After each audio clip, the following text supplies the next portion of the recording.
ആദാബ്. Urdu diploma കോഴ്സിന്റെ രണ്ടാമത്തെ ക്ലാസ്സിലേക്ക് നിങ്ങളെ ഞാൻ സ്വാഗതം ചെയ്യുകയാണ്. ഇന്ന് നമുക്കിവിടെ അക്ഷരങ്ങൾ എങ്ങനെ കൂട്ടി എഴുതാം എന്നുള്ളത് പഠിക്കാം. നോക്കാം. ആദ്യമായിട്ട് നമ്മൾ ആ എന്ന് എഴുതുന്നത് എങ്ങനെയെന്ന്. അലിഫ് പ്ലസ് അലിഫ്, ആ പ്ലസ് ആ കൂടുന്നാണല്ലോ ആ എന്നുള്ളത്. അപ്പൊ അതുപോലെ ബ പ ത ട സ എങ്ങനെ എഴുതുന്നു നോക്കാം. ഇതാണ് ഇവിടെ ബ പ്ലസ് അലിഫ്.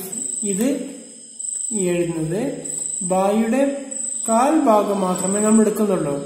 അതിനുശേഷം നമ്മൾ എന്ത് ചെയ്യുന്നു, നമ്മളുടെ അലിഫിനെ പൂർണ്ണ തോതിൽ ഇട്ട് കൊടുക്കുന്നു, ചേർത്ത് എഴുതുന്നു. ബ എന്നായി മാറി.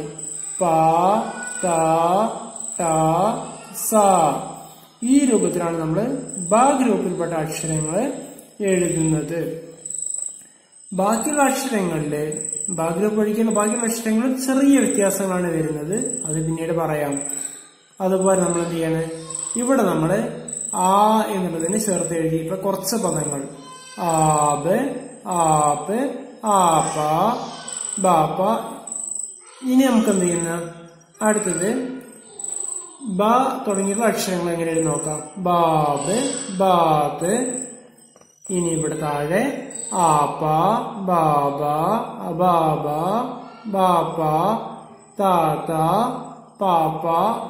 ഈ അക്ഷരങ്ങളൊക്കെ ഈ രൂപത്തിലാണ് എഴുതുന്നത്. കാര്യമായ വ്യത്യാസം ഈ അക്ഷരങ്ങൾക്ക് ഇടയിലില്ല. ആകെ നമ്മൾ എന്ത് ചെയ്യുന്നു, ബ ഗ്രൂപ്പിലുള്ള അക്ഷരത്തിന്റെ കാൽ ഭാഗം മാത്രം എടുക്കുന്നു, അതിനുശേഷം അലിഫ് ചേർത്ത് കൊടുക്കുന്നു. ഇനി അടുത്തത് നോക്കാം. ദ ഗ്രൂപ്പിൽ വരുമ്പോ എന്താണ് മാറ്റം സംഭവിക്കുന്നത് എന്ന്. ദ പ്ലസ് ആ. ഇവിടെ നമ്മൾ ശ്രദ്ധിക്കാനുള്ളത് ഈ ദ വ ഈ അലിഫ് ഇങ്ങനെ തുടങ്ങിയിട്ടുള്ള അക്ഷരങ്ങൾക്ക് ശേഷം വരുന്ന അക്ഷരങ്ങൾ അത് ഈ ഇതിലേക്ക് കൂടി ചേരുന്നില്ല എന്നുള്ളതാണ്. അതിന് തൊട്ട് മുമ്പത്തെ അക്ഷരത്തിലേക്ക് കൂടി ചേരുന്നില്ല എന്നുള്ളതാണ്. ഉദാഹരണം ഇവിടെ നോക്കാം. ദ പ്ലസ് ആ എന്തിയാവുന്നുള്ളൂ, ദ എന്നിയാവുന്നു. ഇതിനെ കൂടി ചേർത്ത് എഴുതുന്നില്ല. അതുപോലെ ഡാലായാലും സ, റ, ഡ, ഴ, വ ഈ അക്ഷരങ്ങളൊക്കെ ഈ രൂപത്തിൽ തന്നെയാണ് എഴുതുന്നത്. ഉദാഹരണമായിട്ട് ഇവിടെ ദാർ, ഡാർ, റാസ്, സാർ, ദാദ്, വാർ. അടുത്ത് നോക്കാം. ദാര, ഡാര, രാഗ, ദാദ, ആവാസ്. ഈ അക്ഷരങ്ങളിലും ഇതുപോലെ തന്നെയാണ് എഴുതുന്നത്. ഇനി അടുത്ത് നമുക്ക് നോക്കാം. ഊ എന്നുള്ള അക്ഷരം. അത് നമുക്ക് ഊ എന്ന് എഴുതാൻ ഊ ഓ എന്നുള്ള സൗണ്ട് വരാൻ നമ്മൾ എന്താണ് ചെയ്യുക, ഊകാരം അതിന് പകരം നമ്മൾ വാവിടുന്നു. അപ്പൊ അലിഫ് പ്ലസ് വാ ഇത് കൂടുന്നതാണ് ഊ എന്ന് അല്ലെങ്കിൽ ഓ എന്ന്. നോക്കാം നമുക്ക് ബ ഗ്രൂപ്പിൽപ്പെട്ട അക്ഷരങ്ങൾ എങ്ങനെ മാറുന്നു എന്ന്. ഈ രൂപത്തിൽ അതിനെടുത്തു. ഇവിടെ വരുമ്പോ എന്ത് ചെയ്യുന്നു, ബായുടെ കാൽ ഭാഗം നമ്മൾ എടുക്കുന്നു, ശേഷം വാവ് ചേർത്തി കൊടുക്കുന്നു. അങ്ങനെ എഴുതുമ്പോൾ നമ്മൾ എന്ത് ചെയ്യുന്നു, ഈ ബായുടെ ഈ അക്ഷരങ്ങളുടെയൊക്കെ ആദ്യ ഭാഗം കുറച്ചൊന്ന് പൊക്കി എഴുതുന്നു. അപ്പൊ എന്തായി മാറി, ബൂ, പൂ, തൂ, ടു, സു എന്നായി മാറി. ഇനി നമുക്ക് എന്ത് ചെയ്യാം, കുറച്ച് അക്ഷരങ്ങൾ കൂട്ടി താഴെ നോക്കാം. ഇനി നമ്മള് ഇതിന് ഞാൻ നേരത്തെ പറഞ്ഞു, ദു എന്ന് വായിക്കാം, ദോ എന്നും വായിക്കാം. എങ്ങനെ ഡിഫറൻഷിയേറ്റ് ചെയ്യാം, എങ്ങനെ വ്യത്യാസം നമുക്ക് മനസ്സിലാക്കാൻ പറ്റും. അഥവാ ഈ രൂപത്തിലാണ് എഴുതിയത് എങ്കിൽ മുകളിലേക്ക് ഒരു കോമ ഇട്ടിട്ടുണ്ടെങ്കിൽ ദൂർ എന്നാണ് ഇതിനെ വായിക്കുന്നത്. അതില്ലാതെ നമുക്ക് എന്ത് ചെയ്യാം, ദൗർ എന്നും വായിക്കാം, ദൂർ എന്നും വായിക്കാം. ഇങ്ങനെയാകുമ്പോൾ നമുക്ക് ഉറപ്പിക്കാം ദൂർ എന്നേ വായിക്കാൻ പാടുള്ളൂ. അതുപോലെ ഇവിടെ ഇതിന്റെ വായിക്കാം തൂർ, റൂ, ഉർദു. ഈ പദങ്ങൾ അങ്ങനെയാണ് എഴുതുന്നത്. അതേസമയത്ത് ഇനി നമ്മൾ കാണുന്ന അറബിയിലൊക്കെ നമ്മൾ പറയാറുള്ള ഫതഹ് എന്ന് പറയും. ഉറുദുവിലുണ്ട്, പക്ഷെ ഫതഹ് എന്നുള്ള പേര് മാറി. ഇവിടെ നമ്മൾ ഉപയോഗിക്കുന്നതാണ് സബർ എന്നാണ് ഇതിന് ഉപയോഗിക്കുന്നത്. അക്ഷരങ്ങൾക്ക് മുമ്പ് ആ കാരമായിട്ട് ഉപയോഗിക്കുന്നതാണല്ലോ ഇത് ആ. അപ്പോ ആ രൂപത്തിലുള്ള സൗണ്ട് വരാൻ വേണ്ടി റാ. അപ്പൊ ഇത് കൂട്ടി വായിക്കുമ്പോ റൗ, ഇത് വായിക്കുമ്പോ ദൗർ, അവർ. ഈ രൂപത്തിലാണ് എഴുതുന്നത്. ഇനി നമുക്ക് നോക്കാം താഴെ വാവ് ചേർത്ത് എഴുതിയിട്ടുള്ള പദങ്ങൾ. തൂപ്പ് എന്ന് വായിക്കാം, തോപ്പ് എന്ന് വായിക്കാം. അതുപോലെ സോർ എന്ന് വായിക്കാം, ഡോർ, ഡോർ എന്ന് വായിക്കാം, ഡോർ എന്ന് വായിക്കാം. സോർ, ഓർ, ദോ, റോഡ്, ദൗർ. ഈ രൂപത്തിൽ നമുക്ക് അതിനെ എഴുതാൻ പറ്റും. ഇനി അടുത്തൊരു അക്ഷരമാണ് ഇ, യ, ബടി ചോട്ടി എ എന്നുള്ളത്. അത് നമ്മൾ ഈ കാരമായിട്ട് എഴുതാനാണ് ഉപയോഗിക്കുന്നത്. അപ്പൊ അതിനെങ്ങനെ എഴുതാം? അലിഫ് പ്ലസ് യ, അപ്പൊ ഇ എന്നായി മാറി. ഇനി നോക്കാം ബ ഗ്രൂപ്പിൽപ്പെട്ട അക്ഷരങ്ങളുടെ എങ്ങനെയാണ് അത് വരുന്നത് എന്ന്. അപ്പൊ അത് ബാന്റെ കാൽഭാഗം എടുക്കുന്നു, ശേഷം ഇത് യ മുഴുവനായിട്ട് എഴുതുന്നു. B, P, T, T, C. ഈ രൂപത്തിലാണത് വരുന്നത്. ഇനി അടുത്ത് നമുക്ക് നോക്കാം, ഇത് അഥവാ ഈ യ മധ്യത്തിലാണ് വരുന്നത് എങ്കിൽ, അപ്പൊ നമ്മൾ നേരത്തെ പറയുന്നതിന്റെ ബാക്കിയുള്ള അക്ഷരങ്ങൾക്കൊക്കെ എടുക്കുമ്പോൾ നമ്മൾ എന്ത് ചെയ്യുന്നുള്ളൂ, അതിന്റെ കാൽഭാഗം മാത്രം എടുക്കും. പിന്നെ അതിന്റെ ആ രണ്ട് നുക്ത അഥവാ അതിന്റെ പുള്ളി നമ്മൾ അതുപോലെ ഇട്ട് കൊടുക്കുന്നത്. അപ്പൊ എന്തായി മാറി? ഇവിടെ ബീത്ത് എന്നായി മാറി, അല്ലെങ്കിൽ ബൈത്ത് എന്നായി മാറി. രീത്ത് എന്നായി മാറി, അത് രേത്ത് എന്നായി മാറി. ദീപ് എന്നായി മാറി, ദേപ് എന്നായി മാറി. ഇതിന് ദീപ് എന്നതിനെ ഉറപ്പിച്ചെഴുതാൻ നമ്മൾ ചെയ്യുന്നത് വെച്ചാൽ ഈ രണ്ട് പുള്ളിയുടെ താഴേക്ക് ഒരു അലിഫ് ഇട്ട് കൊടുക്കും, താഴേക്ക്. അപ്പൊ എന്തായി മാറി? ബീത്ത് എന്നായി മാറി. ഇവിടെ ദീപ് എന്നായി മാറി, ഇവിടെ ദീപ് എന്നായി മാറി. അതുപോലെ സേബ്, ദേർ, ഡേർ. ഈ രൂപത്തിലാണ് ഇതിനെ എഴുതുന്നത്. ഇനി അടുത്തൊരു അക്ഷരമാണ് ഉറുദുവിൽ നന്നായി ഉപയോഗിക്കുന്ന ഒന്നും കൂടിയാണ് ഏ കാരം. സാരേ എന്ന് ഉപയോഗിക്കുന്നില്ല, എ എന്ന് ഉപയോഗിക്കുന്നത്. ഹമാരെ എന്നുള്ളവർ ഉപയോഗിക്കുന്നത്, നേരെ എന്നുള്ളവർ ഉപയോഗിക്കുന്നത്. ഈ അക്ഷരമാണ് അവസാനം. അത് എങ്ങനെ എഴുതാൻ നോക്കാം. അലിഫ് പ്ലസ് എ, എ എന്ന് എഴുതുമ്പോൾ ഈ രൂപത്തിലാണ് എഴുതുന്നത്. ഇനി അടുത്ത് ബേ, പേ, തേ പറഞ്ഞല്ലോ, ബ, പ, ത, സ, ട. ഇതിന് ബ പ്ലസ് എ എന്നുള്ളതാകുമ്പോൾ ബേ എന്നായി മാറി. ബേ, ബേ എന്ന് പറയുമ്പോൾ നമ്മൾ നെഗറ്റീവ് അർത്ഥത്തിലാണ് അതിന് എടുക്കുന്നത്. ഈ അടുത്ത് നോക്കാം, എന്തായി? പേ, തേ, ടേ, സേ, ദേ, ഡേ, സേ, ബേ, റേ, ഡേ. ഈ രൂപത്തിൽ നമുക്കതിനെ എഴുതാനും വായിക്കുവാനും പറ്റും. ഇനി നമുക്ക് അടുത്ത ഗ്രൂപ്പ് ആയിട്ടുള്ള ജ ഗ്രൂപ്പിനെ നമുക്ക് എടുക്കാം. ജ ഗ്രൂപ്പ് എങ്ങനെയാണ് എഴുതുന്നത് നോക്കാം.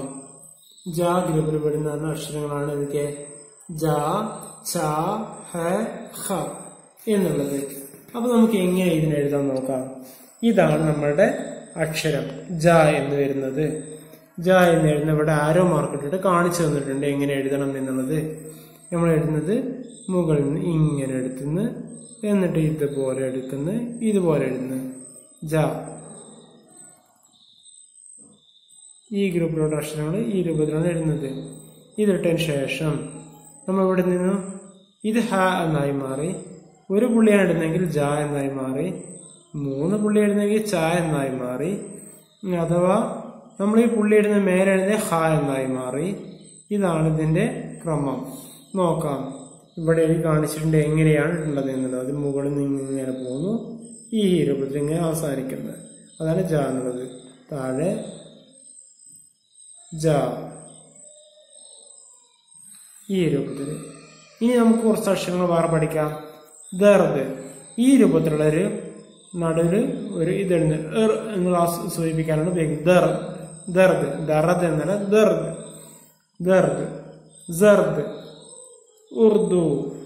ഈ പദങ്ങളൊക്കെ ഈ രൂപത്തിലാണ് അതിനെഴുതാൻ വേണ്ടിയിട്ട് സൂചിപ്പിക്കുന്നത്. ഇനി നമുക്ക് നോക്കാം, ഇവിടെ ഉർദു പറഞ്ഞല്ലോ, ചാർ. ഇനി നമ്മൾ നോക്കാം, ഈ ച എന്നുള്ള അക്ഷരത്തോടു കൂടി അലിഫ് വരുമ്പോ അതിനെ മുഴുവനായിട്ട് എടുക്കുന്നില്ല, ചായയുടെ 1/4 ഭാഗം എടുക്കുന്നുള്ളൂ. എന്നിട്ട് ഈ 3 പുള്ളി അതുപോലെ തുടരുന്നു, അലിഫ് ചേർത്ത് കൊടുക്കുന്നു. അപ്പൊ ഇതിനെ ചാർ എന്ന് വായിക്കാം. ചാർ എഴുതുന്നത് എങ്ങനെയാണ്? ച എന്നുള്ള ഈ രൂപത്തിൽ എഴുതിയിട്ട് സാധാരണ തന്നെയാണ് എഴുതുന്നത്.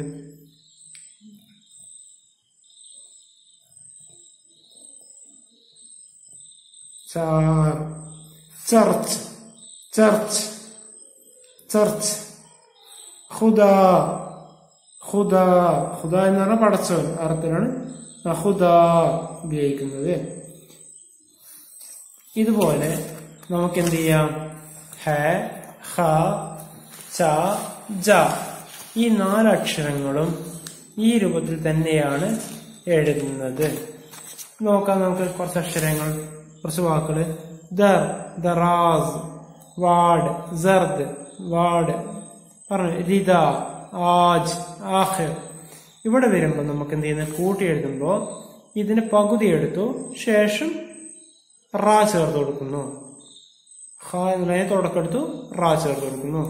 അതുപോലെ ജുദ, ഞാൻ പറഞ്ഞു പേഷ് ഈ ഒരു അക്ഷരം ഇട്ട് കൊടുത്താൽ ഉ എന്നുള്ളതാണ് വരുന്നത്.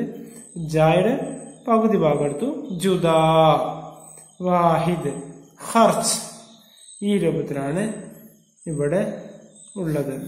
ഇനി അടുത്തത് നോക്കാം, നമുക്ക് വായിക്കാം. ദർദ്, സർദ്, വാർഡ്, ആവാസ്, ആസാദ്, ദറാസ് ഈ രൂപത്തിലാണ് അത് എഴുതുന്നത്. ഇനി അടുത്ത കുറച്ച് അക്ഷരങ്ങൾ നോക്കാം. ജോ, ഹജ്ജ്. ഹജ്ജ് എന്നുള്ളത് രണ്ട് ഈ ഹായ് ജായോട് കൂടി ചേർന്നപ്പോൾ ജ അവസാനത്തെ എന്ത് ചെയ്തു മുഴുവനായിട്ടുണ്ട്. അതിനു മുമ്പ് ഹായുടെ പകുതി മാത്രം. ഹജ്ജ്, ചച്ച ഈ രൂപത്തിലാണ് അതിനെ നമ്മൾ എഴുതുന്നത്. നോക്കാം ഇവിടെ. ആടു, ആർസു, ഉറുദു, അച്ചാർ, ജാഡ, റോഡ് ഈ രൂപത്തിലാണ് നമ്മളതിനെ എഴുതുന്നത്. ഇനി നോക്കാം.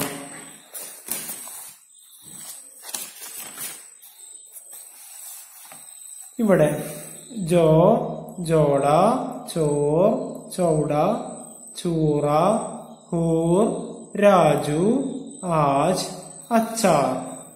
ഇനി ഇവിടെ നോക്കാം. റൂഹ്, ദോജ്, റുഹ്, റിവാജ് ഈ രൂപത്തിലാണ് ഈ കാര്യങ്ങളൊക്കെ വന്നല്ലോ. ഇനി നോക്കാം താഴെ. ഹദ്, ഖുദ, ജുദ, വാഹിദ് ഈ രൂപത്തിലാണ് നമ്മളിതിനെ എഴുതുന്നത്.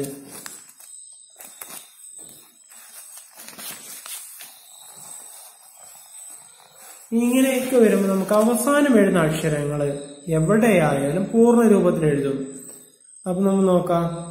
ജഡ്, ഖർ, ഖർച്ച്, ആഖിർ, ജുദ, ജുദ, ജുഡ ഈ രൂപത്തിലൊക്കെ നമ്മൾ എഴുതുമ്പോൾ നമ്മൾ അവസാനത്തെ അക്ഷരം എപ്പോഴായാലും പൂർണ്ണ രൂപത്തിലുണ്ടാകും.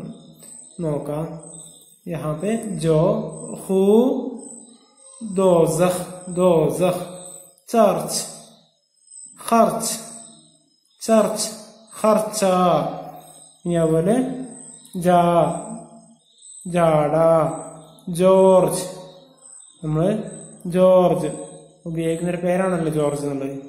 രാജ ഈ രൂപത്തിലാണ് ഇതിനെ അവതരിപ്പിക്കുന്നത്, എഴുതുന്നത്. നോക്കാം കുറച്ചുകൂടി പദങ്ങൾ. ചാർ, ചാദർ, ഖാർ, ജോ, ജോഡ, ചോർ, ചൗഡ, ചൂറ, ഹൂർ, ആജ്, അച്ചാർ, ഹദ്, ഖുദ, ജുദ, വാഹിദ്, ഖർ, ഖർച്ച്, ആഖിർ, ജുഡ, ചച്ച, ഹജ്ജ്, ജജ്, jar, Rooh, Dooj, Rooh, Joe, ദോസഖ്, ഖർച്ച്, ചർഹ, ജഡ്, റിവാജ്, who ഈ രൂപത്തിലാണ് നമ്മളതിനെ പരിചയപ്പെടുത്തുന്നത്, എഴുതുന്നത്. നോക്കാം. റൂഹ്, ദൂജ്, റുഹ്, റിവാജ്, ചച്ച, ഹജ്ജ്, ജഡ്ജ് ഈ രൂപത്തില്. ആജ് ഇത്ര, ഇന്നിത്ര. ബാക്കി നമുക്ക് അടുത്ത ദിവസം നോക്കാം.